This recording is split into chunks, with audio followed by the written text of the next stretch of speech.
Well, I want to wrap it up with who do you think is the championship favorite right now? If you had an option between the Nets and the Lakers, who are you choosing?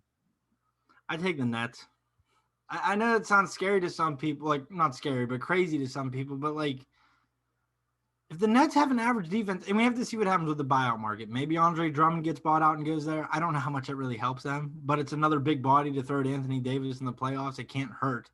Um, yeah, I would go with the Nets. I'd go with the Nets. I can't disagree with you here. I think the Nets are the championship favorites right now.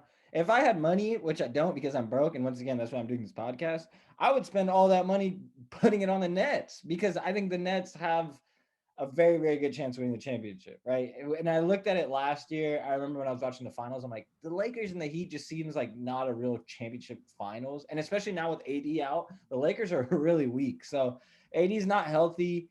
The Nets are absolutely the favorites, but even with AD healthy, I'm gonna have to give the Nets the edge. Do you think this kills LeBron's MVP talks with how he struggled, with how the Lakers have struggled with Anthony Davis out? Because you can't use the argument that he's playing without Anthony Davis, because then it's like, well, who's the MVP then? You know what I mean? Who means more? I just think that it kind of kills his argument. Well, I think it does both. I think it depends on if they start winning more games, right? They're Mm-hmm. right now they're 5-3. If they finish like they started off what I think it was 5-1, and they've Yeah. lost two in a row, obviously. But if you're 5-1 and you're on pace to have a record, you're still number one in the West or number two in the West, then yeah, I think that'll help his case. But if they start dropping to 4-5 and they can barely beat teams like Detroit and they start losing to teams Yeah. like the Thunder and Phoenix, I mean, Phoenix is a good team, but the Kings and stuff, that's gonna get some trouble for them. Mm-hmm.